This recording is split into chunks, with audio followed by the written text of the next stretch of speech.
This Sid's house was like a hotspot. So people from all over the country would come there from Birmingham, Oxford, Blackburn, Rotherham, Rochdale, Oldham, Nottingham, Edinburgh. They would all come to this house. And he would try and make me get my friends out to this house and stuff like that. And I was gullible at the time, didn't really realise what was going on. So I did. I thought, oh, my friends are coming out to party with me. And obviously now as a grown up, I actually feel quite a lot of guilt for some of the girls that I did take out to this house and stuff like that. And I just didn't realise at the time, but actually taking them to the house was what made me start realising what was going on. So this house, there was this guy that had gone there and he was called Shaun Attwood, and he's known as T. He was convicted in relation to me for 18 months for an essay of me. Um, but he wasn't the main one this night. So what had happened was he'd been at Sid's house, but Sid was actually going to bed. So they'd already got me drunk and everything, and they said, "Oh, do you want to come to this other house with us?" So I said, "Yeah." And then in the taxi on the way there, Zisha and Ali started touching my upper and lower body, and I felt really uncomfortable. And there was another boy there that was actually closer in age to me. And so I'd said to him, can you help me? Will you make him stop touching me? So when we got to the house, he said, go straight up the stairs and there's a door at the top of the stairs and that's my bedroom. Go in there and you'll be safe. So I went upstairs and I opened the door and it was a bathroom. So I was still confused for a minute. And then the next thing I know, I felt him push up behind me. I had a skirt on. It was a black skirt and a black like sequin top with a little pull cord around the middle. And he pushed me up against the wall and I was trying to say no and trying to push him away. And he wouldn't stop, and then he pushed me into the bathtub, and it was actually the outlet pipe in the bath that had made the bruises down my back, and his arm over my neck that had made the bruises on my neck. I'd then gone downstairs crying with BLOOD all down me, and that's Ishanala who'd put me in that situation in the first place and been essaying me in the taxi. He freaked out and went, "Oh, I'm having not to do this. See you later." Ran out the house and left me there. Now I was that intoxicated. I started passing out unconscious, and I remember them putting adult entertainment on the TV in the front room, and it was really strange. And I was unconscious and coming in and out of conscious, and I could just see this going on in a big like projector in the front room, and I couldn't get away because I didn't have any way to get home. I didn't really know where I was or anything like that. And I passed out again, and then I woke back up with him on top of me again.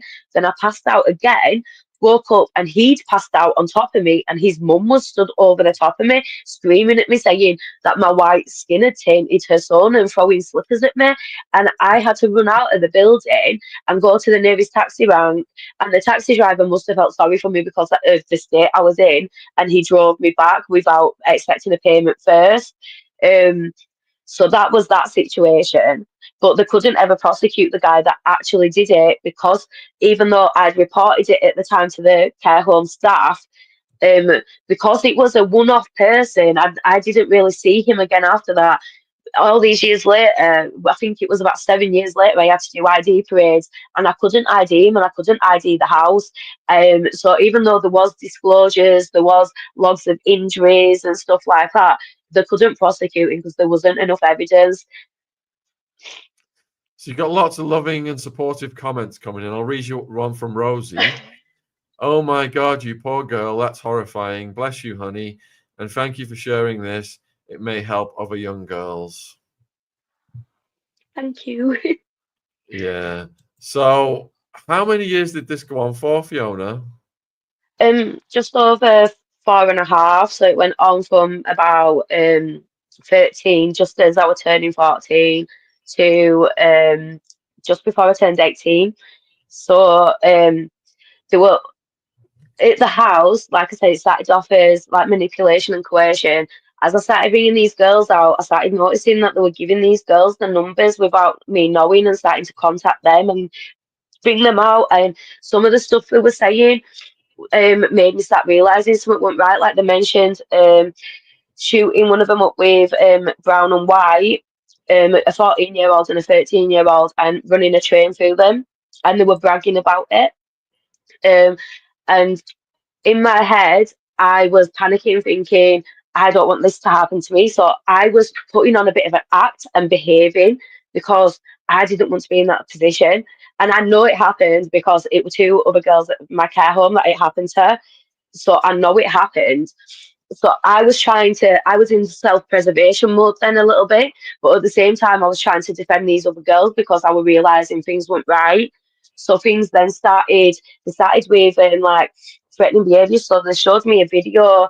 Some men come up from Oxford and they showed me a video of them fighting, and literally the guy that they were fighting with had a white top on, and by the end of it, it was red, and you could see the shape of the fist imprinted inside his skull. And then they switched it off at the last minute and said, "We can't show you the rest of it until you're fully part of this family." Then they brought an illegal immigrant from Blackburn. He had come on the back of a lorry. Now, they'd been saying while he was there how he was wanted by firing squad in the Philippines for essaying women and children, and that he'd fled to the UK. Now, me and another 14-year-old, because I had like a bedroom at this house by this point, like I literally had a bedroom. I was there all the time, and they even set me up in a little room. And me and this other 14-year-old were laid down in the bedroom. Then, your next thing you know, he came sneaking in. He was called Metz. That's all I can remember about him. And the police have told me straight up they'll never be able to trace him. Um, he snuck in and he started trying to touch me while I was asleep, and I woke up. And I was trying to get him to stop, but then I realised he was touching the other girl while she was asleep as well. So I was trying to get him to stop doing that, and he was going, "Oh, don't worry, she likes it." And I was saying, "No, she don't."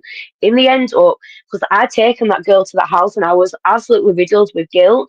So in the end, up I said, "I'll let you touch me if you stop touching her." I don't know what mindset I was in. I was young and I was trying to stop her getting hurt. So I it was going on forever because it was touching. And I was just basically saying, just hurry up and get it over and done with. And I was crying and I just wanted it over. And he turned around and said he was a eunuch, so he couldn't do anything else but this, that he had been castrated in Pakistan for essaying children. So he had done it in Pakistan, fled to the Philippines, done it in the Philippines, then fled on the back of the lorry to the UK, and then he was in the UK doing it to me and her. Um, and that was one of the worst experiences of my life because it was so dragged out because it just wouldn't end. And I remember the next day, me and the other girl went into Sid, who owned this house, and I said to him, "He came in and did this to us last night." I expected him to be so angry because he was my friend and my family. And he started laughing and went, "Oh, you dirty dog, Max." And I realised in that moment that they could unalive me at any point, and no one would even know because no one even knew who this guy was. And I realised how dangerous things were. Then they started saying, "This is where we dump unalived people." And then a few weeks later, a body was found there, and so my alarm bells are going off. There was um, a phone call once, and there was GUN shots going off in the background, and they were all flying off to this area, and then they went and did a drive-by in two houses on the next road over, and so there's all this going on, which is then making me scared to say no to anything because I was like, how the heck do I get away from this? A couple of times I did leave the houses and I'd rang the police and said, "Look, I'm a missing person from my children's home.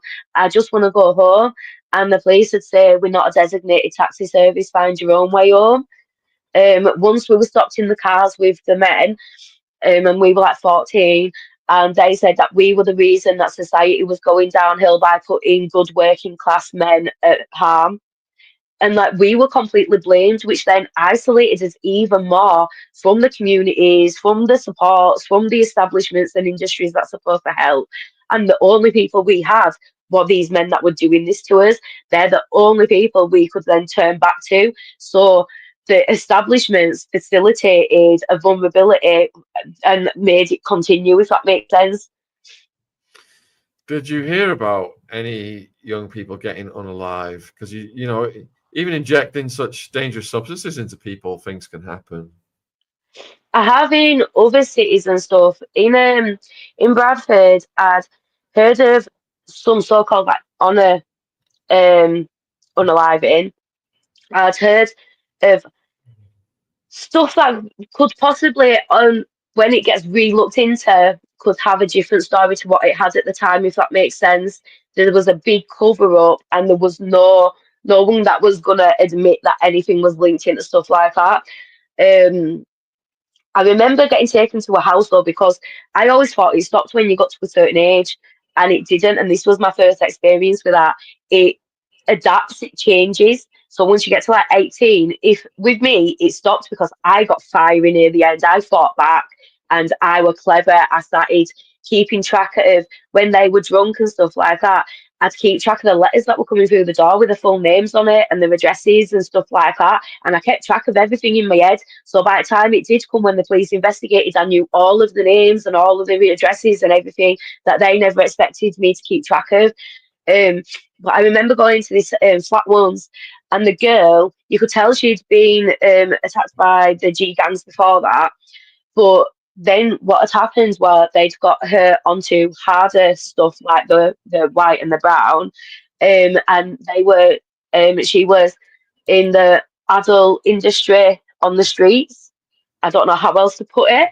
Um, and they were basically PIMPing her out and using her house to bring the younger girls to try and make the younger girls feel safer because there was an older adult woman there.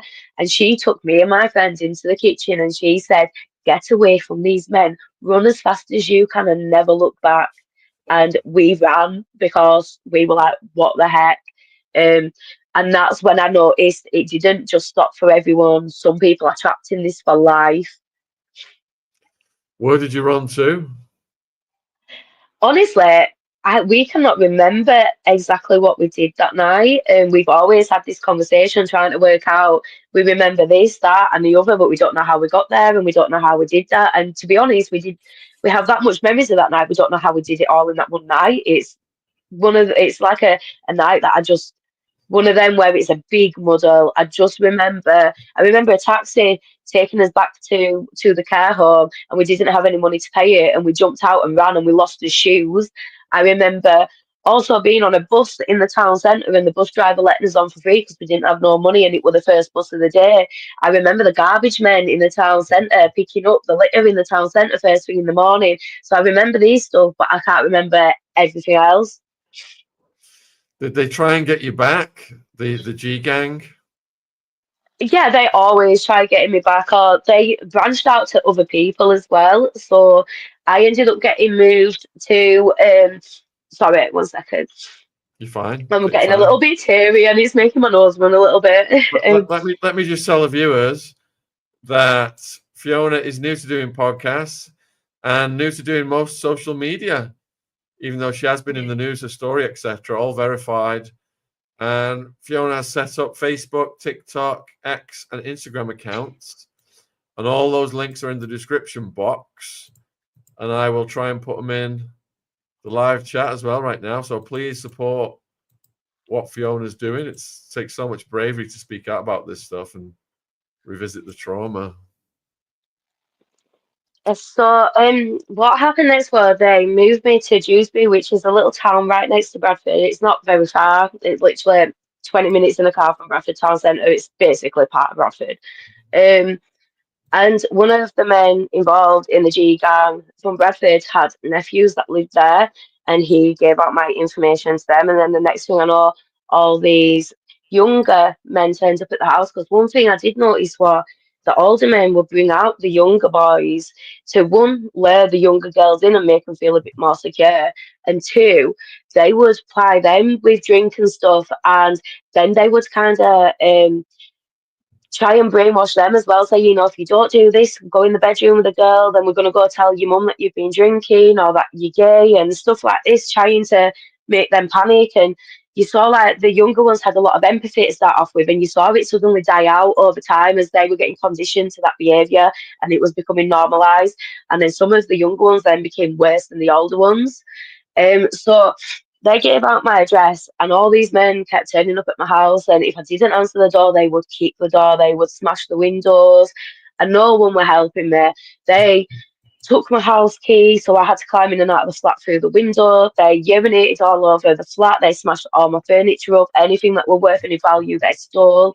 And then one of the men, he's called Kieran Harris. He's sentenced to, I think it's 17 years. Um, One of the incidents that he was prosecuted for, because he was prosecuted for two, he spiked me, and I was laid on a mattress on the floor in the bedroom, and I can't really remember what was going on, and I was in and out of consciousness, and I remember him being stood over the top of me and me being unclothed.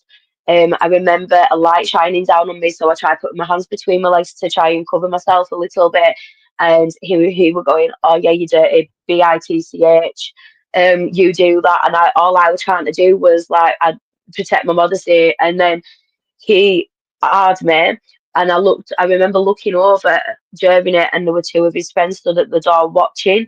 And I always thought at the time that it was a light he was shining on me, and I found out the next day he was actually video recording it, and he spread it all around the town, and everyone watched it and were just laughing, and they were saying stuff to me in the street. I remember by the time he'd finished, I'd started throwing up, and he put a stocking on my head to keep my hair out my face, and left me throwing up on the mattress, and took my house key and went out. My God. So getting out wasn't easy then. No, no matter how much I tried, they would turn up back. And then at 15, I fell pregnant, and I gave birth 3 days after my 16th birthday. And I'd gone through a parenting assessment, and they decided I could keep her, but I had to go into a mother and baby unit. Now, I'd asked them to move me out of Bradford in a mother and baby unit because of what was happening to me.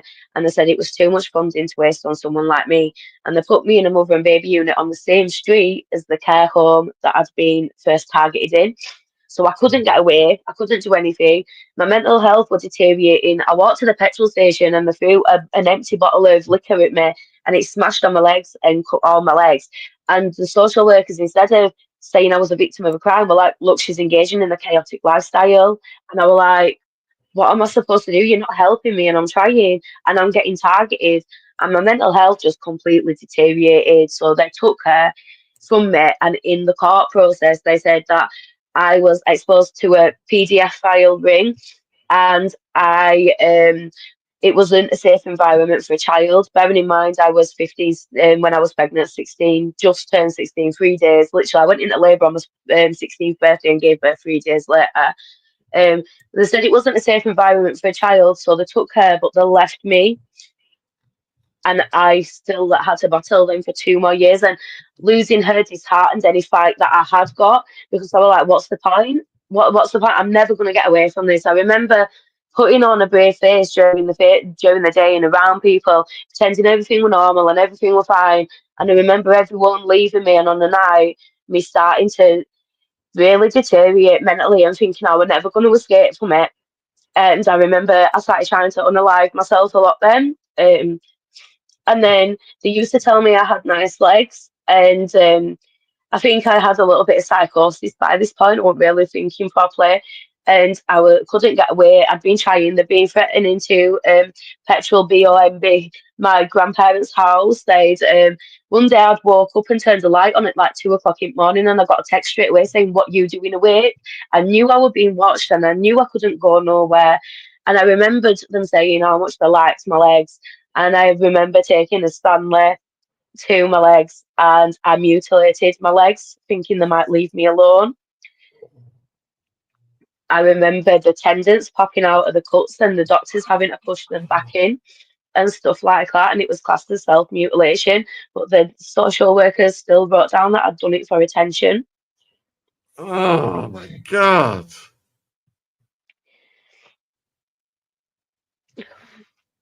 So that was a difficult point, because that was a point I never thought I was going to escape from it, and I didn't know how else to get away from it but to end it all. And then it was like magic. One day, the last incident I ever remember was a man and his nephew being at my house and him being drinking because I was put into semi-independent living from 15. Even though I was targeted by all these, I was in semi-independent living from 15-year-old. So I had my own place, just staff had to come during the day and see me. So I was put in even more of a vulnerable situation. And then after that, one thing I forgot to mention as well is there was hotels that were used by these men. Like the first one that I'd mentioned, there was a few of them, and social services actually started paying these hotels for vulnerable young girls to go stay in them because they didn't have any foster placements for them, and they were the same hotels that were owned and used by these men. So the taxpayers were literally paying for these young girls to get SA'd in these hotels. Oh, And oh my God. it wouldn't surprise you that every single placement that I've been in after I came forward within a year, every one of them were closed down. Every one of them. Um, yeah, so the last incident I remember was a man and his nephew being at my house, and he had been very volatile and been hitting me a lot. So I had bust mouth, bruising on my face, stuff like that. And he wanted me to make him a pizza. And I remember cutting the pizza with a bread kit and IFE. And he walked in, and I just blanked for a second, and I karate chopped him with it. Don't know why, I just went boom straight on his arm. So he ran off out the house, and I thought, right, finally he's gone. Then the next thing I know, he came back and he was kicking the door. So I opened the door and I chased him to the car with it. And at that exact moment, a police van pulled up because one of the neighbours must have rang because they'd heard me being screaming and stuff for a while. Um, there were four police officers. Two of them didn't want to take me. The other two were adamant that they were taking me, even though I was all messed up and stuff like that. They took me and they charged me with possession of a lethal thingy in a public place. And I ended up on a intense probation order for 24 months and on a 7-while-7 tag for it. And I gave evidence in the National Inquiry into Child SA Abuse. And that evidence was taken into that about me getting arrested rather than the man. They literally let him drive away. So is that when it ended, when you were on tag? Yeah, yeah, that was the last time I can remember. Things slowly just died out, and I was just turning 18 at that point as well. And I think I was a bit too much hard work for them to be really bothered about trying to get me the same way they got that other girl. So I think it was a bit of me getting too old and a bit of me not even being able to leave the house. And I basically hid in the house. I didn't leave, and I ended up developing agoraphobia. And for a while, I couldn't leave the house at all. If I went shopping, my grandma would have to take me shopping. I couldn't leave without my grandma.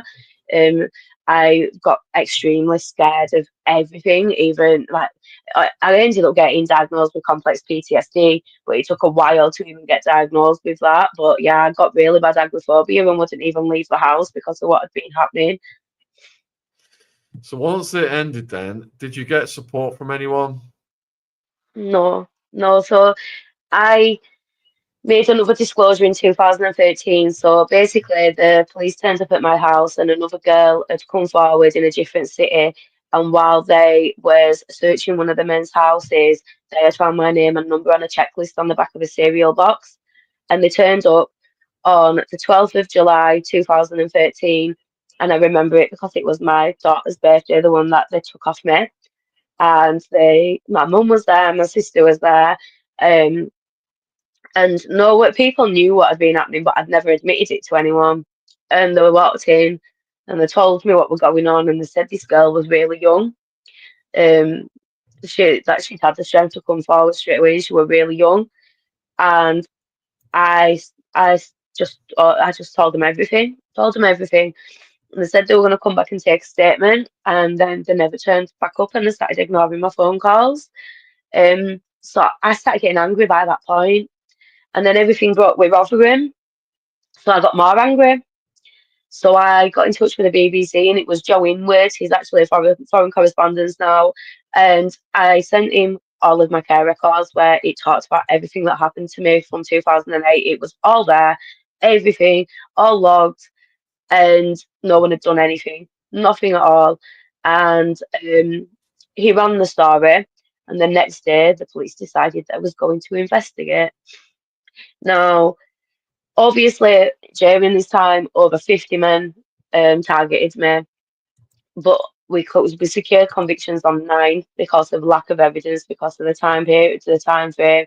But these 9 men were mentioned repeatedly in my care records. The police had been to their properties and found me at them properties in compromising positions. The police had even taken me back to these properties sometime. Um, they had phone logs, they had Facebook messages, they had a harbouring notice which had been issued to these men about harbouring an underage missing girl in their house. I found out that the 44-year-old Sid had been on a watch list for CA for over 20 years before me. So they'd known about him in relation to multiple people, and he'd never been arrested, and never until he got arrested to do with me. They'd known about him for 20 years doing this to multiple girls, and all he'd ever got were harbouring notices from different people. So they had injury logs and hospital logs and stuff like that. They had everything documented through everything. They interviewed over 100 witnesses, even people that didn't think they'd seen anything at the time but could remember me getting into a car with someone or this, that, and the other. But everything ended up collaborating with what I said and backing it all up. When it came to the court case, they actually walked in with 3 trolleys full of files of evidence. And I just sat there and I thought, there's 3, like, dinner trolleys. And I thought, how have you got that much evidence but you never did anything? And I couldn't believe it. And I remember feeling so angry and thinking, it's not that they didn't know. And this is what I always say to everyone. It's not that they misunderstood. It's not that they didn't know. It's that they just didn't want to deal with it. They actively let it happen. They knew what was happening and they actively let it happen. My goodness, honestly, how many years ago was that? So the trial was in 2019. They were sentenced to 132 and a half years between the 9 of them.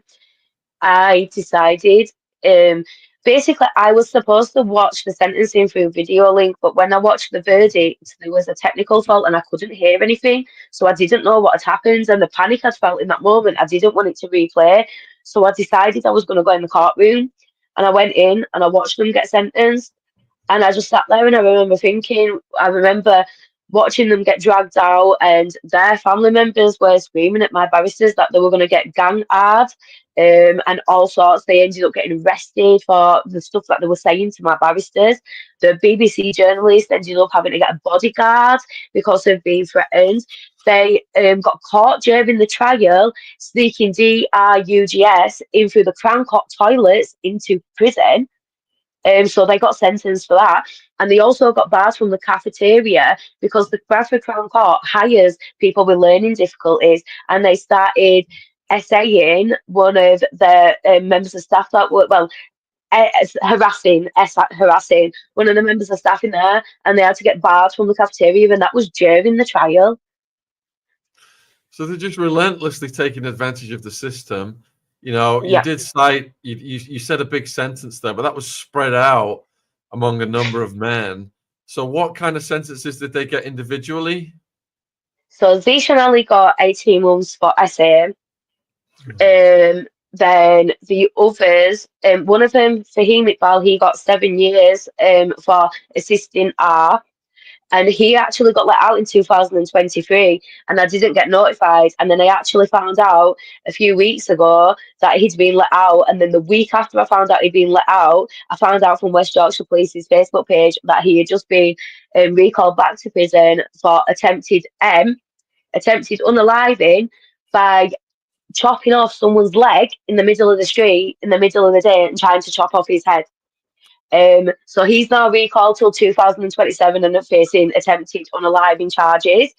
The other 7, they got between 16 years and 20 years each.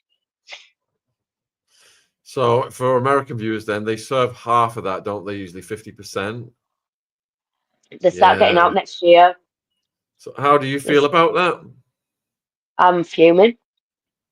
I'm fuming. These people, that they don't change. These type of people, there's no rehabilitation with these types of people. They're not going to change their behaviours. I don't think it should be an automatic release after 50% of the sentence. I think it should go by background and behaviour. So some of them are being given Cat D prisons already after just 6 years of the sentence. And some of the others haven't, even though they've got the same kind of sentence. So I know the ones that haven't been behaving in prison, but yet they're still letting them out at 50% of the sentence. And it's like, but if they haven't been behaving, why are you letting them out? So when you hear people like Keir Starmer not even, refusing to investigate the gangs, how does that make you feel?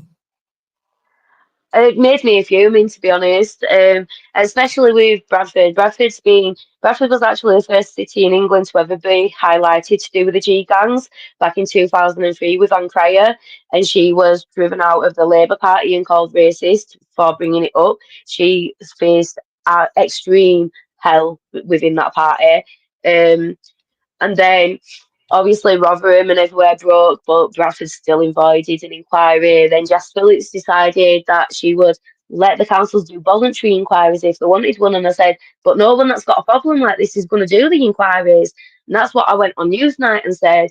And I've been campaigning for what I wanted was statutory forced, independent, localised inquiries into hotspots such as Bradford, Birmingham, Blackburn, the places where we already know this is a huge problem, and then let the evidence guide us elsewhere, and for it all to then be fed back to a national inquiry that looks at things like ethnicity and trends, overall numbers, the overall scale of things. We use that information then to build up educational framework to target the specific people that could go on to be a victim or to be a perpetrator to try and reduce the crime. So then I said that on Newsnight, then just Jeff Phillips decided to meet me and I went and met her. And then I got a text the morning of Louise Casey's report getting announced it was going to be released, and the morning that Keir Starmer was going to announce a national inquiry. And I basically got told that what I told her was going to make up the basis of the actions they were about to announce today. So then they announced the national inquiry and they said it was going to work how I said it were. But then since then, I've been hearing things and I don't think it's going to work how they are saying, how I said it should work. And I'm now waiting to see what the framework says so I can scrutinise it and challenge it along with other people that are in the same position as me, because we have been failed for decades and I am not going to be here and stand here and let these girls get failed again. Yeah, Maggie Oliver told us that the politicians, when they're held to account, they pretend to investigate themselves. They then say it's all in the past. We apologize. Changes have been made. This won't happen in the future. And Maggie says nothing, absolutely nothing changes. It's all just allowed to completely continue. No, and this is why the localised inquiries into Rotherham, Rochdale, Telford, places like that haven't worked, because they've only ever impacted that individual area and not even impacted that as big as it should. But then elsewhere in the city, it's just the same framework, the same responses, no learnt lessons, no nothing. It's just all cover it up, cover it up, cover it up. And we were just going round and round in circles. And at the end of the day, I put a lot of effort into building myself up, healing myself, and becoming a voice for people. I want everyone to know I'm an exception. Like, not many of the other girls have managed to have that opportunity. A lot of them are traumatized, damaged, still stuck in cycles of trauma. They've been to prison, they've lost the kids, they've ended up addicts and stuff like that. Like, they've had no help with anything, no support. And I've managed to do it despite having obstacles put in my way, because I found the fire in me and I decided that by the time my daughter turned 18 and she came back to find me, I wouldn't be that person. I would be a different person. And I found that fire in me and I thought, but a lot of these girls haven't been given the opportunity, and none of them have been given support or help. And I don't want to just sit here and let this carry on and carry on. And I can promise you now, while I've got fight in my body, I will fight for these girls to have some validation and be recognised for the trauma that they've received. So is it raising public awareness? That's what's the key. That's what people are asking in the chat. So yes, and I'm also wanting to start targeting schools, care homes, community centres, police forces, social services, localised councils, anyone in a safeguarding position with survivor-led education, to be able to try and protect people and change opinions, change responses. Um, I want to get justice for the girls that have been failed, but I also want to help tackle the ongoing issue. So I have had some meetings with police forces who have agreed to work with me.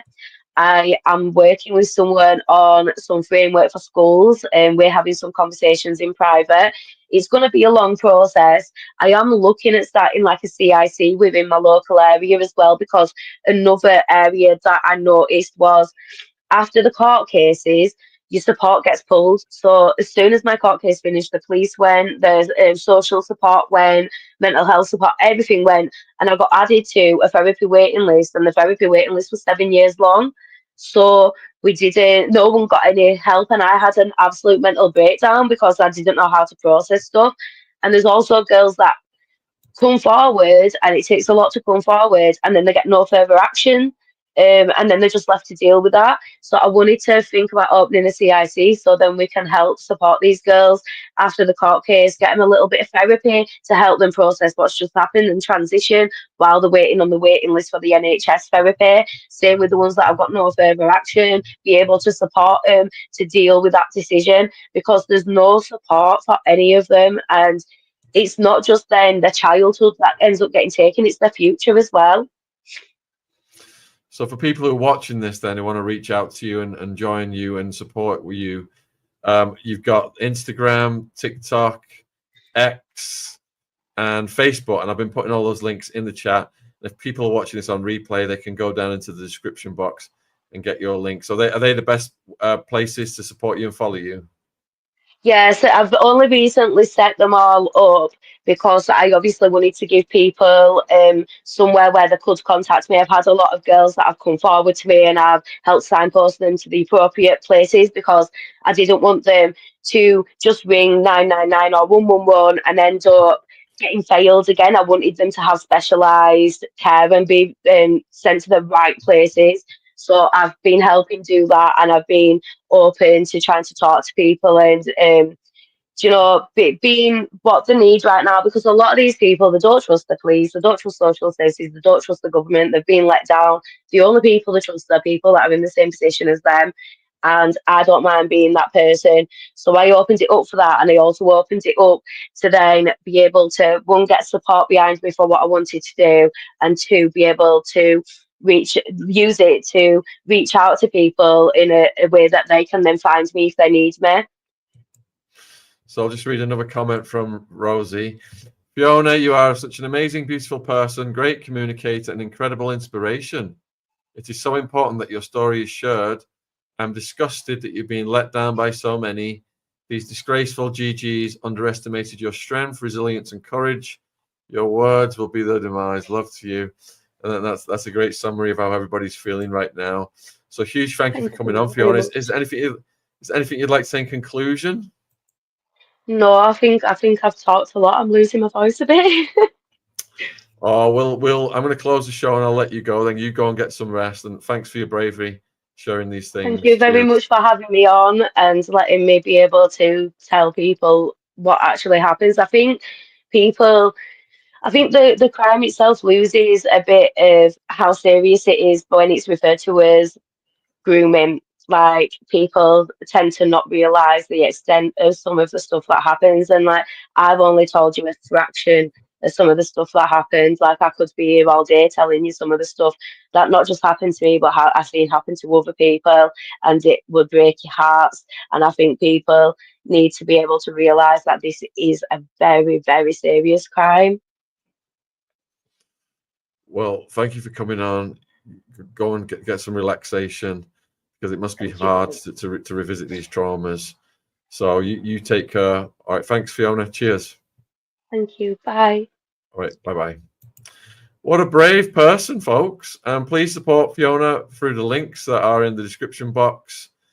And oh my God, some of the things she described happening to her. I couldn't believe what I was hearing. Just horrific. And she said that was a minuscule fraction of what she went through. 5 years of it. Thanks, Keir Starmer and the rest of the politicians enabling this evil. When you hear it from a survivor, it just makes you think, what the F is going on in this country right now? So tomorrow we've got Satanic Defilements Ritual Survivor Wyatt. And then on the 16th, we've got Epstein survivor Jess Michaels. Saturday, Kevin A is back on the Queen Elizabeth, the disappearance of the native kids, the Queen's favorite son, Andrew and Epstein. And hopefully we have got Nathan coming on to talk about Satanic Illuminati Monster Bloodlines. So lots of eclectic stuff coming up. Thank you for giving love and support for Fiona in the chat. And Ron will be launching some of his shows soon as well.